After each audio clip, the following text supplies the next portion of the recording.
जो भारत के लिए कोई नहीं कर पाया वो अब कप्तान शुभमन गिल ने कर दिखलाया। जो इंडियन टीम के हिस्ट्री में कोई नहीं कर पाया वो अब कप्तान शुभमन गिल ने कर दिखलाया।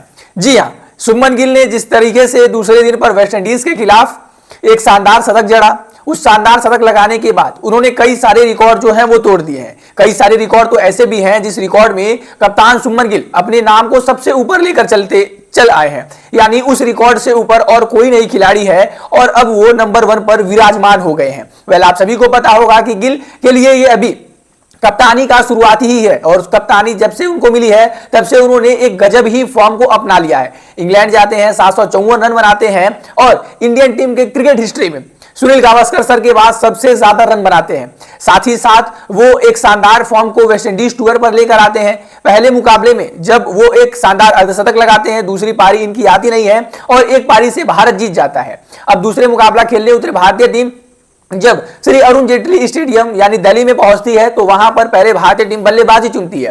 भारतीय टीम पहले दिन और दूसरे दिन खेलने के बाद 518 रनों पर अपनी पारी घोषित कर देती है, जहां पर हमने सिर्फ 5 विकेट गंवाए थे और 518 रन बनाने में शुभमन गिल का भी काफी अहम हाथ था जब उन्होंने 129 रन बनाकर नाबाद रहे थे। लेकिन 129 छोड़िए, जब वो शतक लगाते हैं तो वो एक ऐसे महान बल्लेबाज के रिकॉर्ड तोड़ देते हैं जिनकी कोई एक्सपेक्टेशन नहीं कर रहा था। दरअसल वो महान बल्लेबाज हैं रोहित शर्मा। रोहित शर्मा जो अभी पूर्व कप्तान थे, अभी हाल ही में उन्होंने टेस्ट क्रिकेट से संन्यास लिया है और ना सिर्फ संन्यास लिया है बल्कि अब उनके रिकॉर्ड को तोड़कर शुभमन गिल ने उन्हें पीछे भी कर दिया है। दरअसल मैं आपको बताऊं तो आप सभी को पता होगा कि ये जो सीरीज चल रही है वो WTC के अंदर चल रही है, यानी वर्ल्ड टेस्ट चैंपियनशिप के अंतर्गत ये खेला जा रहा है और WTC के अंतर्गत अगर भारतीय बल्लेबाजों की मैं तुलना करूं तो अब शुभमन गिल के नाम सबसे ज्यादा सेंचुरी हो गई है इन WTC सर्कल। जी हां, WTC के हिस्ट्री में सबसे ज्यादा जो सेंचुरियां थी वो थी रोहित शर्मा के नाम, जिन्होंने कुल 40 मुकाबले खेले थे और 40 मुकाबलों के 80 पारियों में रोहित शर्मा ने कुल 9 सेंचुरियां लगाई थी और 9 सेंचुरियों को अब उस रिकॉर्ड को तोड़कर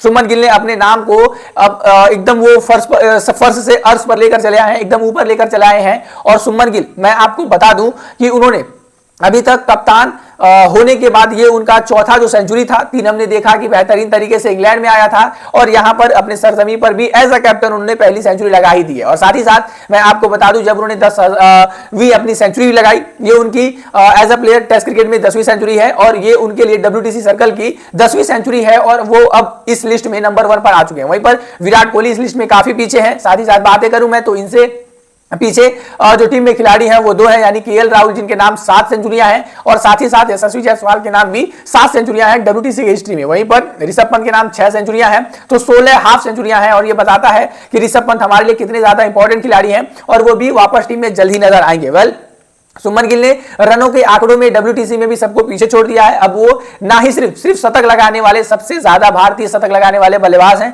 बल्कि WTC के सर्कल में सबसे ज्यादा रन बनाने वाले भी भारतीय बल्लेबाज हैं। दरअसल उन्होंने 2800 से ज्यादा रन बनाए हैं और 2800 से ज्यादा रन बनाकर वो बन चुके हैं WTC के सर्कल में भारतीय टीम के लिए सबसे ज्यादा रन बनाने वाले खिलाड़ी। वहीं पर उनके बाद अगर मैं बातें करूं तो ऋषभ पंत है जिनके नाम तकरीबन 2700 रन है, उनके बाद रोहित शर्मा है, विराट कोहली भी इस लिस्ट में है। लेकिन यह बताता है कि कप्तान बनते ही शुभमन गिल को बड़ी जिम्मेदारी देते ही उन्होंने इस रिस्पॉन्सिबिलिटी को कितने बेहतरीन तरीके से निभाया है, कितनी बेहतरीन तरीके से उसे अडॉप्ट किया है और भी इस पद को मैं कहूं तो महान बनाने के लिए, यानी कप्तानी मिलना टीम के अपने आप में ही काफी बड़ी बात होती है और उस पद को वो और भी ज्यादा स्ट्रॉन्ग कर उस रिश्ते को वो निभा रहे हैं। आपको क्या लगता है कि कप्तान शुभमन गिल आने वाले कुछ टाइम में अपने नाम जिस तरीके से पूर्व कप्तान यानी रोहित शर्मा, विराट कोहली, MS धोनी ने अपने नाम को दर्ज करवाया, ये करवा पाएंगे या फिर नहीं? कमेंट बॉक्स में अपनी राय जरूर दीजिएगा।